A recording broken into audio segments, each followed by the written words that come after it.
आज के मुख्य समाचार। भूषण और माजरेकर के अनलीगल 4 मटका गुजार के अड्डे संचालित। शराब माफियाओं द्वारा पत्रकार पर जानलेवा हमला। संजय पांडेय को महाराष्ट्र के पुलिस महानिदेशक के पद से हटाया। रूस के पुतिल यूक्रेन पर कभी भी बड़ा करने की आशंका।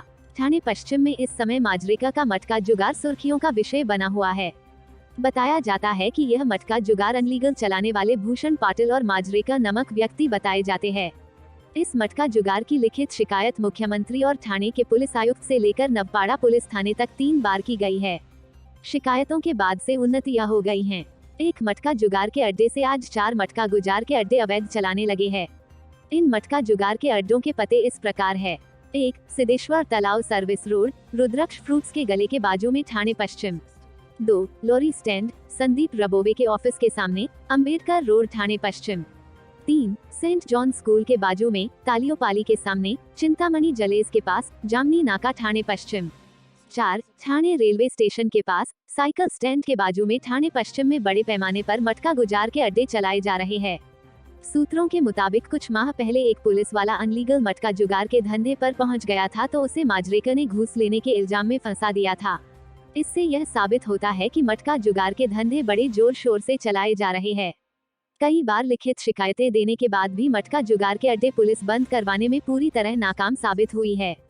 पुलिस की कार्रवाई पर भी सवालिया निशान लग रहा है।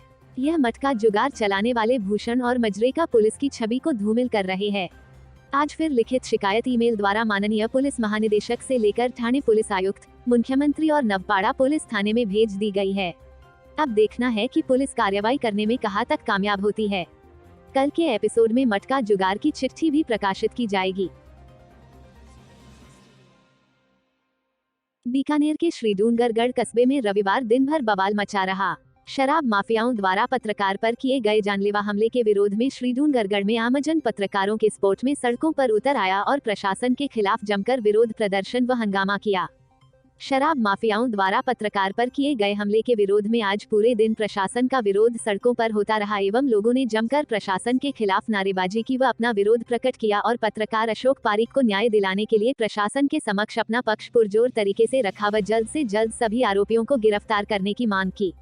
प्रदर्शन के दौरान प्रदर्शनकारियों ने पुलिस थाने के बाहर काफी देर धरना प्रदर्शन किया। उसके बाद उचित सुनवाई नहीं होने पर प्रशासन के खिलाफ रोष प्रकट करते हुए सैकड़ों की तादाद में लोग इकट्ठे होकर मुख्य चौराहे से लेकर बाजार की ओर निकल पड़े। पूरे बाजार को विरोध स्वरूप बंद करवा दिया गया, जिसके बाद बाजार के लोग भी पत्रकार बंधुओं के समर्थन में आ गए और बाजार से वापस रैली निकालते हुए एसडीएम कार्यालय की ओर कूच किया। बाजार बंद करवाने के बाद जब प्रदर्शनकारी वापस उपखंड कार्यालय की ओर जाने लगे तब बार बार प्रशासन व प्रदर्शनकारियों में विवाद हुआ व कई बार प्रशासनिक अधिकारी और प्रदर्शनकारी आमने सामने आ गए। एक बार तो हाईवे पर काफी तनाव की स्थिति बन गई जब श्रीडूंगरगढ़ थानाधिकारी वेदपाल शिवराण व कुछ प्रदर्शनकारियों में तू मैं हो गई। काफी जद्दोजहद के बाद लोगों को शांत किया गया, जिसके बाद रैली निकालते हुए प्रदर्शनकारियों ने उपखंड कार्यालय का घेराव किया। उपखंड कार्यालय के घेराव के बाद प्रदर्शनकारियों के प्रतिनिधि मंडल द्वारा प्रशासनिक अधिकारियों से लंबी वार्ता का दौर चला, जिसके बाद कुछ बिंदुओं पर सहमति बनी, जिसके बाद आबकारी अधिकारी द्वारा जिस ठेके पर शराब माफियाओं द्वारा पत्रकार से मारपीट की गई थी उस शराब ठेके को 3 दिन के लिए सीज कर दिया गया। साथ ही पुलिस द्वारा अब तक राउंड अप किए गए 5 आरोपियों के साथ साथ अन्य सभी आरोपियों की भी 24 घंटे में गिरफ्तारी करने की बात कही गई, जिसके बाद का धरना समाप्त किया गया। समझौता वार्ता के बाद प्रतिनिधिमंडल द्वारा यह भी तय किया गया कि 24 घंटे में जब तक मुख्य आरोपी समेत सभी आरोपियों को गिरफ्तार नहीं किया जाएगा तब तक कल भी बाजार नहीं खोला जाएगा और सोमवार को पूरे दिन बाजार बंद रहेगा। प्रशासन व प्रदर्शनकारियों की समझौता वार्ता में उपखंड अधिकारी दिव्या चौधरी, सीओ सकिल दिनेश कुमार, थानाधिकारी वेदपाल शिवराण, आबकारी इंस्पेक्टर प्रदीप बिश्नोई व प्रदर्शनकारियों की ओर से पत्रकार शुभकरण पारिक, विशाल स्वामी, संजय पारिक, कैलाश राजपुरोहित और श्याम पारिक समेत बड़ी संख्या में क्षेत्र के गणमान्य नागरिक उपस्थित रहे। मुंबई आईपीएस भारतीय पुलिस सेवा के अधिकारी संजय पांडेय को 2 दिन पहले महाराष्ट्र के पुलिस महानिदेशक पद से हटाकर रजनीश सेठ को यह पद दे दिया गया था। अब पांडेय ने एक सोशल मीडिया पोस्ट में कहा है कि व्यवस्था ने मेरे करियर के साथ अतीत में हुए कुछ अन्याय को दूर करने के लिए काम किया। उन्होंने यह भी कहा कि मैं साफ अंतरात्मा के साथ पद छोड़ रहा हूँ। महाराष्ट्र सरकार ने शुक्रवार को 1988 बैच के आईपीएस अधिकारी रजनीश सेठ को प्रदेश का नया डीजीपी नियुक्त किया था। उनसे पहले पांड्या 9 अप्रैल 2021 से इस पद का अतिरिक्त प्रभार संभाल रहे थे। पांड्या ने शनिवार को फेसबुक पर एक पोस्ट में लिखा, इस 10 माह से अधिक की अवधि में मुझे कुछ दीर्घकालिक नीतिगत परिवर्तन करने में योगदान करने का अवसर प्राप्त हुआ। उन्होंने आगे कहा कि इनमें महिला पुलिसकर्मियों के लिए काम करने की स्थितियों में बदलाव से लेकर पुरुषों व महिलाओं के लिए पुलिस बल में मान सम्मान बढ़ाना शामिल है। पांड्या ने लिखा कि मैंने अतीत में कई समस्याओं और मेरे काम को कमतर करने के लिए की गई कई कोशिशों का सामना किया है और असल में ईमानदारी से किए गए काम के लिए मान्यता भी प्राप्त की है। पांड्या ने कहा कि मौजूदा समय में एकमात्र विडंबना यही है कि व्यवस्था ने अतीत में मेरे करियर के रिकॉर्ड के साथ किए गए कुछ अन्याय को दूर करने के लिए काम किया। मैं साफ अंतरात्मा के साथ इस पद को छोड़ रहा हूँ। उन्होंने कहा कि मेरे मन में न तो डीजीपी के अतिरिक्त प्रभार के लिए कोई आकांक्षा थी और न ही जब मुझे कोई जिम्मेदारी दी गई तो मैं उससे पीछे हटा।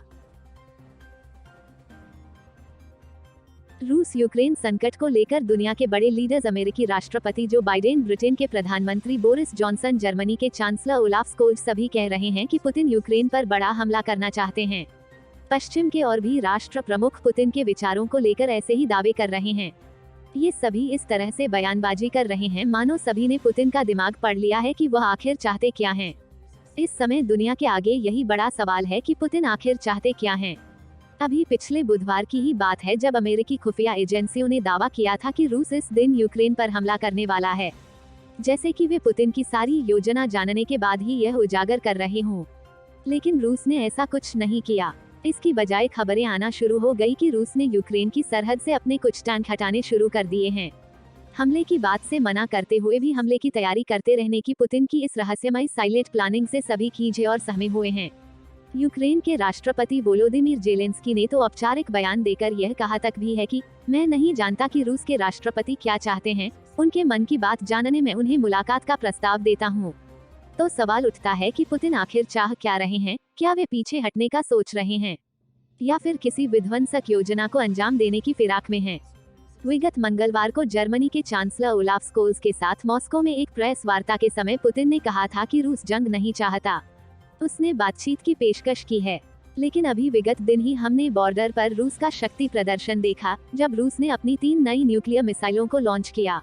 हाईटेक, हाइपरसोनिक, क्रूज और परमाणु बैलिस्टिक मिसाइलों के इस परमाणु अभ्यास को संचालित करने के निर्देश खुद पुतिन क्रेमलिन वॉर रूम से दे रहे थे।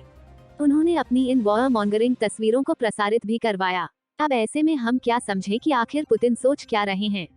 जब विगत बुधवार को यूक्रेन पर हमला नहीं हुआ तो उस दिन क्रेमलिन की प्रवक्ता मारिया जाखारोवा ने अमेरिका और ब्रिटेन का मजाक उड़ाया और कहा कि यह दिन इतिहास में एक ऐसे दिन के तौर पर याद रखा जाएगा जब पश्चिमी जंग का प्रोपेगेंडा नाकाम, अपमानित और नष्ट हो गया, क्योंकि उस दिन एक भी गोली नहीं चली।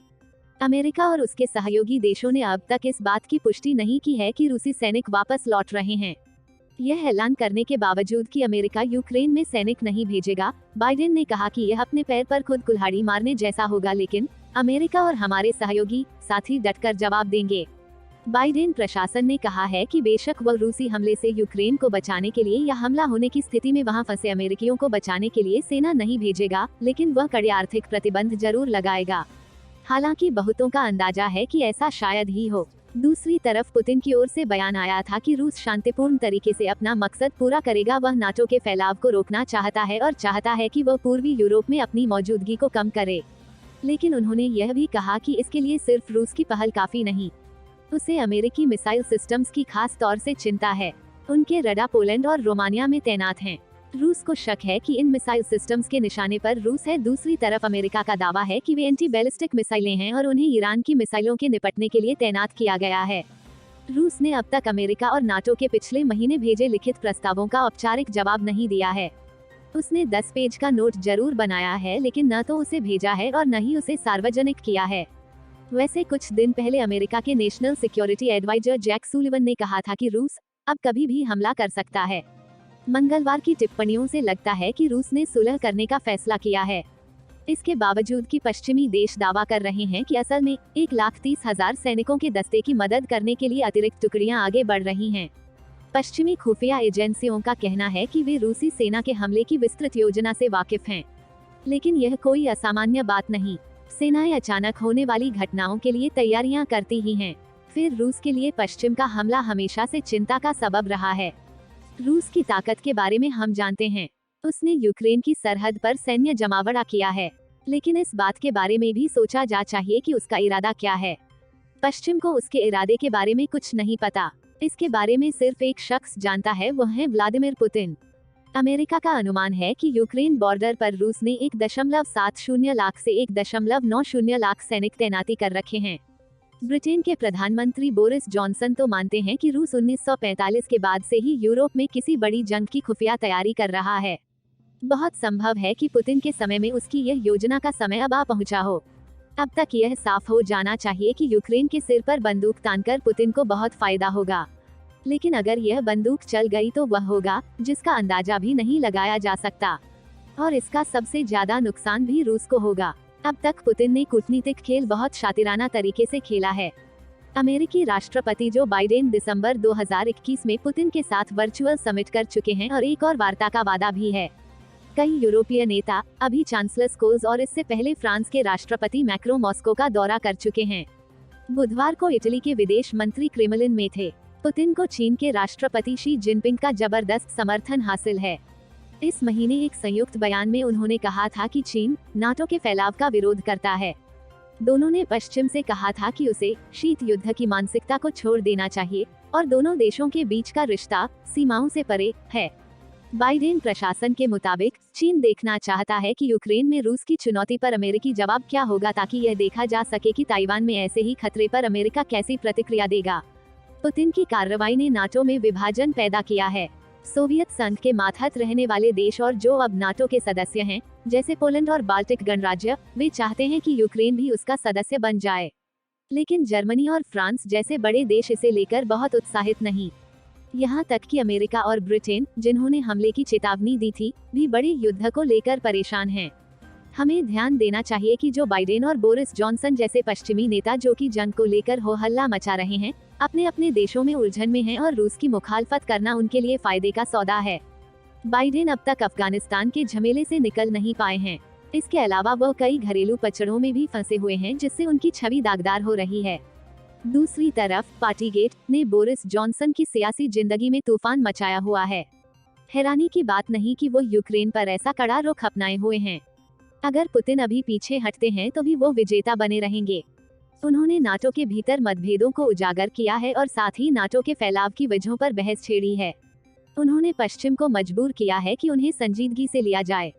रूस शुरू से ही इस बात की शिकायत करता रहा है कि नाटो पूरब की तरफ बढ़ रहा है, लेकिन उसकी बात को अनदेखा किया गया है। लेकिन इस हरकत से शायद उसकी बात सुनी जाए। Bureau report, Mumbai.